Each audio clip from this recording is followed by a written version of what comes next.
Buenas tardes a todos. Comenzamos entonces con nuestra clase práctica del estado de flujos del efectivo.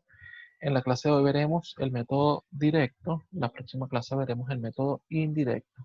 Entonces, para ello tenemos una empresa que se denomina XYZ, compañía anónima, y tiene diversas operaciones. Lo primero que debemos hacer es clasificar las operaciones entre operativas, inversión y financiamiento. Sea el método directo o indirecto, debemos clasificar las actividades entre operativas, inversión y financiamiento, entendiéndose que las actividades operativas son aquellas normales y rutinarias que utiliza una empresa para la producción del bien o servicio para el cual fueron creadas. Entonces, en esta primera lámina tenemos las ventas del año 2017, saldo de cuentas por cobrar del año 2016, saldo de cuentas por cobrar del año 2017.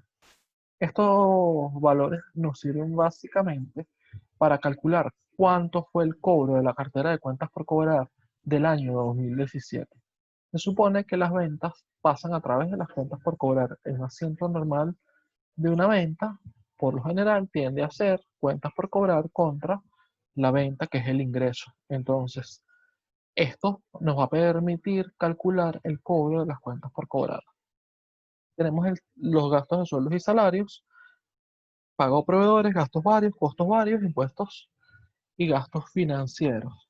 Todo esto entendiéndose que lo vamos a clasificar como unas actividades operativas. Entonces, sabiendo que estas son actividades operativas, se ubican al principio del estado de flujo efectivo. El estado de flujo efectivo lleva un orden. Primero las actividades operativas, posteriormente las actividades de inversión y de último las actividades de financiamiento.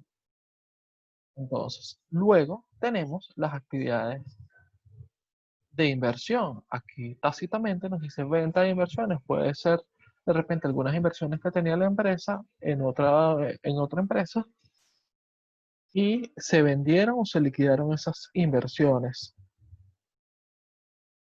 La venta de vehículo usado, la compra de maquinaria, la compra de muebles, por lo general, todo lo que tenga que ver con activos fijos, además de las inversiones que adquiere la empresa, son consideradas actividades de inversión, porque se supone que la empresa invierte en activos fijos e invierte en otra empresa.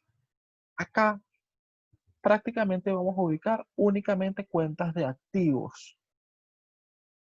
Luego tenemos las actividades de financiamiento, la emisión de acciones, tal y como lo vimos en el tema pasado, es una parte de financiamiento porque se utiliza efectivo de otras personas para el cumplimiento de metas, etcétera. La venta de bonos también lo vimos en la unidad pasada y se refería a obligaciones. Eso quiere decir que lo que son las acciones y lo que las acciones que emita la empresa y los bonos que emita la empresa son financiamientos.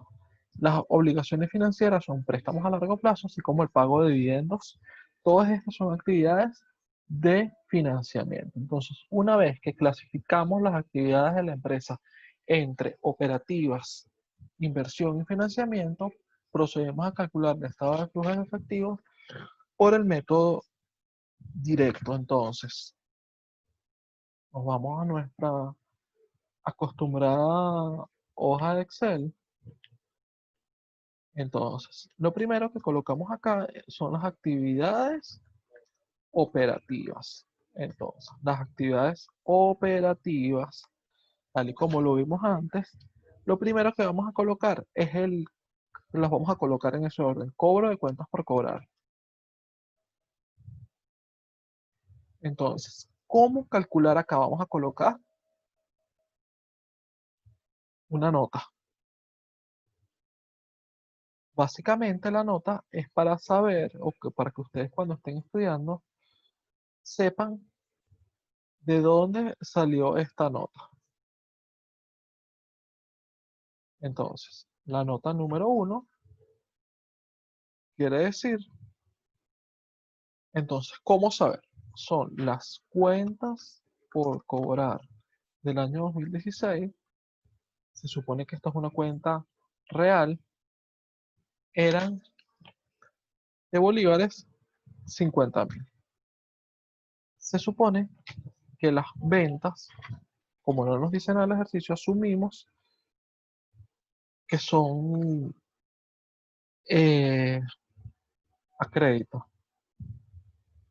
Entonces las ventas del año 2017 fueron 120.000. Entonces se supone que mis cuentas por cobrar del año 2016 más mis ventas del año 2016 deberían ser las cuentas por cobrar teóricas del año 2017. Esto va a ser la sumatoria.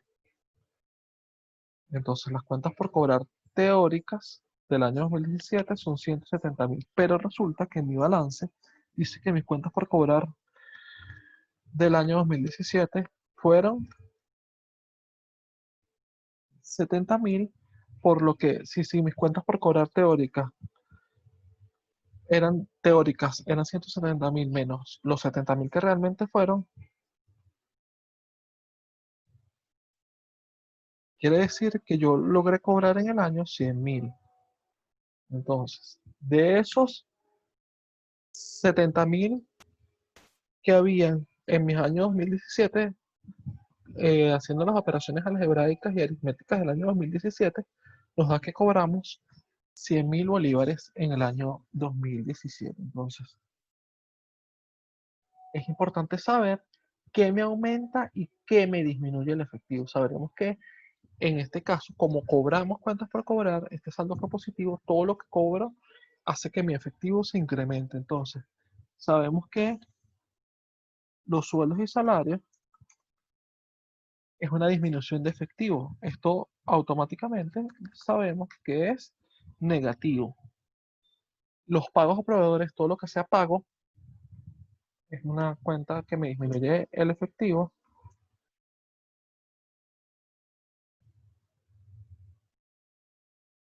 Igual que los gastos varios.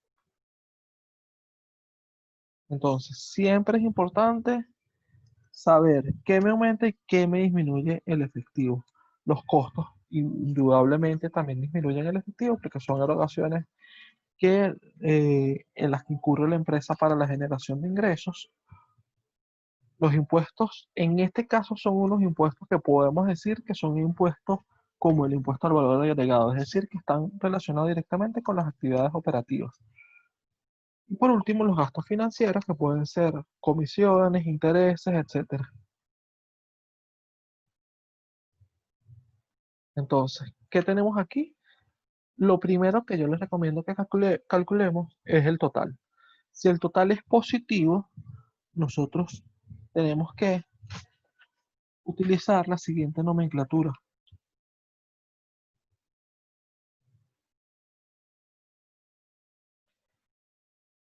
Si el monto es positivo, es decir, el del total, debemos utilizar la palabra proveniente, es decir, que mis actividades operativas me generan 15.000 bolívares de efectivo. ¿Ok? Si fuera negativo, se coloca la palabra en vez de proveniente, utilizado. ¿Ok? Entonces, cuando es proveniente, es decir, eh, es positiva en las operaciones de cada actividad. Entonces, luego vamos a las actividades de inversión. Sabemos o debemos saber que la venta de inversiones me genera efectivo. ¿Cuánto fue esa venta de inversiones? 70.000. Luego tenemos la venta de vehículos usados. Esto también es positivo porque nos entra dinero en efectivo. Esto es 20.000. Luego tenemos compra de maquinaria. Esto sabemos que todo lo que sea compra genera la utilización de efectivo. Y por último tenemos la compra de muebles. También genera una salida de efectivo. Entonces, aquí igual nuestra sumatoria, en este caso da 0. Entonces colocamos como que si fuera positivo, efectivo proveniente de actividades de inversión. Entonces, el efectivo proveniente de actividades de inversión, en este caso o para este ejercicio, es 0. Y por último tenemos las actividades de financiamiento. Entonces, en las actividades de financiamiento, básicamente tenemos la emisión de acciones. ¿Cómo sabemos que la emisión de acciones es positiva? Bueno, pues cuando emitimos acciones, ¿cuál es la contrapartida de ese asiento? Por lo general es bancos. Entonces tenemos la venta de bonos, la venta o colocación de bonos cuando la empresa en la que lo emite le genera efectivo. Luego tenemos el pago de obligaciones financieras, es decir, bonos, etcétera, que tengamos. Esto, como es un pago, es una salida. Por último, tenemos el pago de dividendos. Pago de dividendos sabemos que es una salida de dinero efectivo que tiene la empresa, el dinero en efectivo. Entonces, igualito, nuestra sumatoria, en este caso es negativa. Entonces, como es negativo, es efectivo utilizado en actividades de financiamiento. Entonces, una vez que tengamos todo esto, calculamos el estado, el flujo de efectivo neto. Entonces, el flujo de efectivo neto es la sumatoria de mis tres totales. Entonces, quiere decir que esta empresa, para este periodo, generó 10.000 bolívares de efectivo. Es decir, que entre un año y otro su efectivo se incrementó en 10.000 bolívares. Probablemente hayan habido aumentos por más proporciones, pero en términos netos, es decir, comparativamente del final de un año al final del año siguiente, es decir, del año 2016 versus el año 2017, el efectivo se incrementó en 10.000 bolívares. Entonces, ¿cómo analizaríamos esto? Básicamente, esta empresa, el efectivo se le genera por actividades operativas de 15.000 y utiliza de esos 15.000 solo 5.000 en actividades de financiamiento para dar un total de flujo efectivo neto de 10.000 bolívares. Entonces, esta es la forma de la elaboración del estado de flujo del efectivo por el método eh, directo. En la siguiente clase vamos a ver el estado de flujo de efectivo por el método indirecto. ¿Ok? Entonces, muchas gracias por su atención.